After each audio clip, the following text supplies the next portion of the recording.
Welcome in 28th lesson of our life changing course. आज के नए लेसन में आपका हृदय से स्वागत है। आज का हमारा दिवस है प्रेयर डे यानी प्रार्थना दिवस। बचपन से लेके बड़े होने तक हम सभी प्रार्थना करते हैं। बचपन में माता पिता या शिक्षक के कहने पर हम प्रार्थना करते थे। तब हमें शायद प्रार्थना का मतलब या महत्व भी अच्छे से पता नहीं होता है। फिर जैसे जैसे हम बड़े होते हैं हमारे अंदर बहुत सारी शंका कुशंकाएं भी आती है, नेगेटिविटी आती है और कुछ लोग इस प्रार्थना को करना ही छोड़ देते हैं। हाँ, कुछ लोग हमेशा चालू रखते हैं। और ये लोग जो प्रार्थना करना छोड़ देते हैं तो जब उनके ऊपर बड़ा संकट आए, जीवन में बड़ी समस्या आए, तब वही फिर से प्रार्थना करने लग जाते हैं कि हे ईश्वर मुझे बचा लो। और जब हमें कुछ चाहिए होता है, वांट विशेष, उस इच्छाओं को पूरा करने के लिए भी हम ईश्वर से प्रार्थना करते हैं। या कभी कभी कई लोग ईश्वर से प्रार्थना में कंप्लेंट करते रहते हैं कि मुझे ये नहीं दिया, मुझे वो नहीं दिया। मतलब जब हम प्रार्थना करते हैं तब दो चीज़ें करते हैं, एक मांगना, दो कंप्लेंट, शिकायतें। और आज के ज़माने का तो ये मंत्र बन गया है कि ये दिल मांगे मोर, आई वॉन्ट मोर।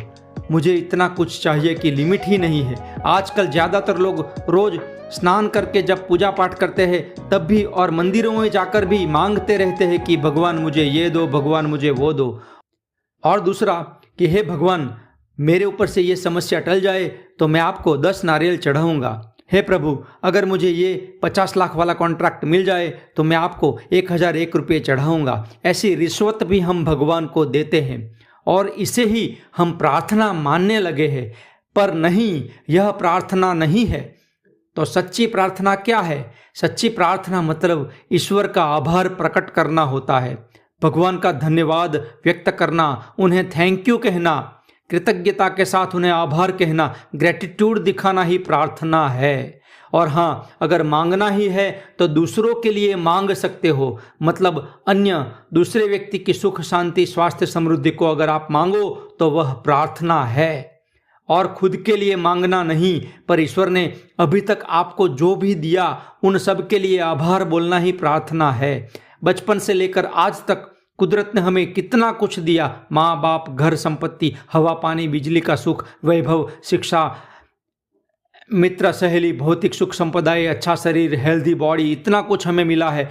उन सब को हमें याद करके कृतज्ञ भाव, आभार भाव में जीना ही प्रार्थना है। इस कृतज्ञता के ऊपर हमारा एक पूरा कोर्स है, द मैजिक। उस पूरे कोर्स को आपको अगले महीने की 1 तारीख से करना है।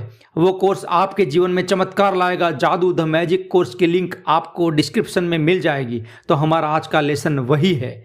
आज के दिन आपको मंदिर में जाना है।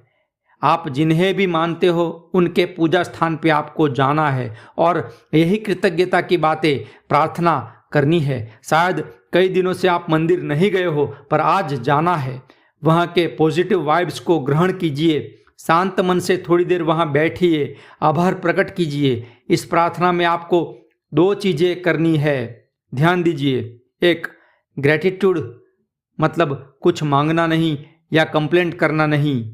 दूसरा, दूसरे व्यक्ति के लिए प्रार्थना, किसी दूसरे, कोई भी अपने पराये किसी भी इंसान के लिए प्रार्थना करना मतलब उसके लिए मांगना है और फिर घर वापस आना है। किसी कारण से आप मंदिर नहीं जा पाओ तो घर में बैठकर भी पूजा स्थान के पास यह प्रार्थना प्रेयर करनी है। एक, ग्रेटिट्यूड। 2, दूसरे इंसान के लिए मांगना। तो ये दूसरा इंसान कौन है वो भी अभी आपको डिसाइड करना है। अभी आप डायरी पेन लेकर बैठ जाइए और ऐसे 5 इंसानों के नाम लिखिए जिन्हें कुछ हेल्प की ज़रूरत है। किसी को स्वास्थ्य की समस्या है, किसी को मनी प्रॉब्लम है, किसी को रिश्तों की समस्या है या किसी को कुछ और प्रॉब्लम है। ऐसे प्रॉब्लम वाले 5 लोगों का नाम लिखिए। फिर उन्हीं के लिए आप अपनी प्रार्थना में मांगेंगे। उनको याद करके फिर ईश्वर से उनके लिए मांगना है। यह प्रार्थना बहुत शक्तिशाली होती है। जब हम दूसरों के लिए मांगते हैं तब वो मांग जरूर पूरी होती है। यही कुदरत का नियम है। अगर सच्चे मन से आप दूसरों का भला चाहोगे, मांगोगे तो वो मिलेगा। जो ये वीडियो देख रहे हैं वो आपस में एक दूसरे के लिए मांगो तो भी अच्छा है। आप एक दूसरे का कांटेक्ट नीचे कमेंट बॉक्स की मदद से कर सकते हो, या फिर हमारे व्हाट्सएप ग्रुप के माध्यम से भी कर सकते हो, जिसकी लिंक नीचे डिस्क्रिप्शन बॉक्स में दी है। उस व्हाट्सएप ग्रुप में भी जुड़ जाएं।